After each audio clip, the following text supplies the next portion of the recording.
It is Tuesday, January 6th, 5 p.m. in Washington, D.C. I'm Ben Swan, and this is RT America. We begin with a story of sex slaves, underage girls, a billionaire, murder, a prince, and at least one former U.S. president. What has been the biggest scandal in the U.K. since World War II has now come to the U.S., and it may involve former President Bill Clinton. The story begins with this man, billionaire Jeffrey Epstein, who served time in 2008 for soliciting prostitution. Now, that charge came as part of a plea deal. It all began in 2005 when Epstein was investigated after a woman reported that he had paid her 14-year-old daughter $300 for sex. Now, since that initial claim, there have been more than 40 women who have come forward with claims that Epstein is a sexual predator and that he not only abused them, but shared them with his famous and powerful friends. Well, flash forward to today, and a lawsuit is underway in Palm Beach, Florida. In that lawsuit, multiple mentions of former President Bill Clinton, who reportedly took multiple trips to Epstein's private island called Little St. James between 2002 and 2005. According to testimony in the lawsuit, at least one woman on the compound was there unwillingly. She is referred to as Jane Doe 102. She was, quote, forced to live as one of Epstein's underage sex slaves for years and was forced to have sex with politicians, businessmen, royalty, people working in academics, etc. Now, to be clear, in 2008, when the plea deal happened, Clinton cut off ties.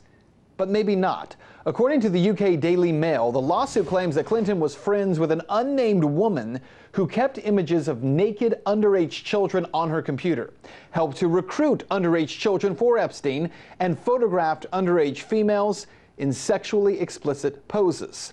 Now, while Clinton cut off ties with Epstein, this woman's abuses apparently did not end their relationship, as she was reportedly one of the 400 guests at Chelsea Clinton's 2010 wedding. So what did Bill Clinton know? What was he a part of? According to the Smoking Gun, as part of the civil suit filed against Epstein by several of his victims, lawyers for the women floated the possibility of subpoenaing Clinton since he, quote, might well be a source of relevant information about Epstein's activities. Now, while Clinton was never deposed, lawyers obtained Epstein's computerized phone directory, which included email addresses for Clinton, along with 21 phone numbers for him, including those for his assistant, Doug Band, according to the court filing. I spoke earlier with Dennis Hoff, owner of the Bunny Ranch in Nevada, and a man who personally knows Bill Clinton. And I began by asking him if, with multiple trips to the island of Little St. John, if there is any way that Clinton was not aware of these underage girls. I don't believe it's possible. It's amazing that this happened and came to light. And I don't think Bill Clinton would ever want to be involved with an underage girl. But the fact that it's happening in front of his eyes and that the Secret Service guys didn't do something about it is shocking.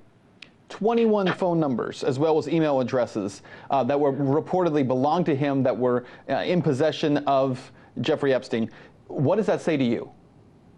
Well, it says that this Epstein is just an absolute disgusting pig. I mean, to be messing around with underage girls, it's just unbelievable. Now, I give Bill Clinton a little bit of a pass because, look, he had other parties after this all happened, and who went to it? Stephanopoulos, Katie Couric, Woody Allen, which is not a good sign, I guess, and Chelsea Handler. So it could be possible that Clinton did not know about this, but it's almost hard to believe. And that party that Hoff mentions there was just one party as compared to the multiple visits by Bill Clinton. But this story is much bigger than just former President Clinton. Prince Andrew, the Duke of York, is being connected to this scandal as well. In 2001, Virginia Roberts, a 17-year-old who now claims to have been held as Epstein's sex slave, was introduced to Prince Andrew while staying at a London home. Ms. Roberts claims that she was paid £10,000 as a reward for having sex with Prince Andrew by Epstein. I spoke earlier with RT UK presenter Afshin Ratanzi, and he says that the scandal around Prince Andrew is growing daily. It is definitely building in the infamous British tabloid press, who are kind of at war with the royal family as the general election campaign here proper begins. It is a kind of old story, but of course we are getting further facts because of the plaintiff, in effect. Now, in the UK, this story, though, is a lot larger than just Jeffrey Epstein and Prince Andrew. In fact, it seems like it involves this pedophilia ring that reaches into the highest levels of British society, including presenters with the BBC, including members of Parliament. It seems like this is a growing story that involves some 1,400 kids. Can you tell me a little bit about that and the development over the last year into that story?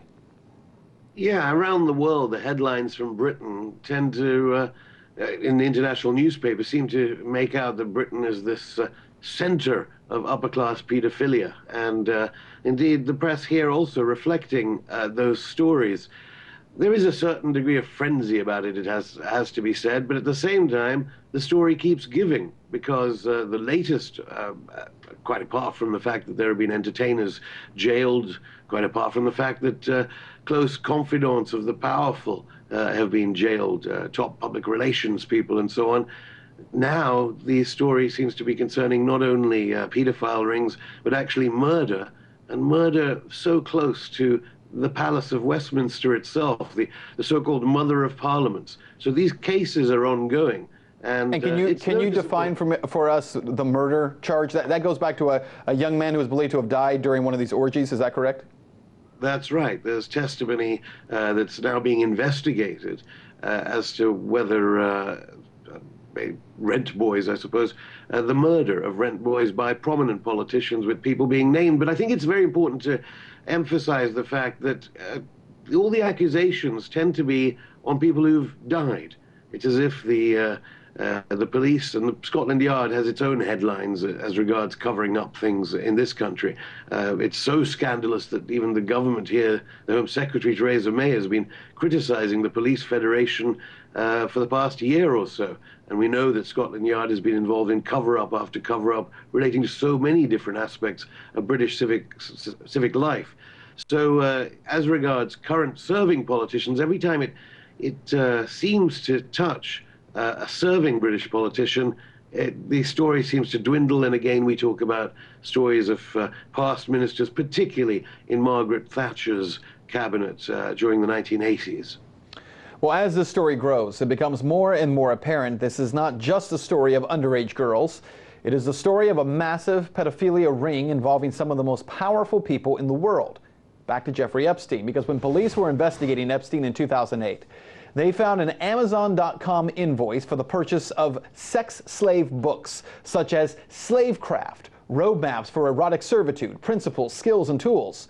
Another called Training with Ms. Abernathy, a workbook for erotic slaves and their owners.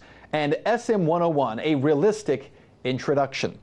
I spoke with Kambiz Shambankari, who has spent years covering sex trafficking all around the world. And I asked him what this scandal is demonstrating about the power and the abuse of people from around the world. The fact is, regardless of what's happening right now with Princes Andrew and Epstein, that's a long time that a community of wealthy people, they take advantage of underage children and girls especially.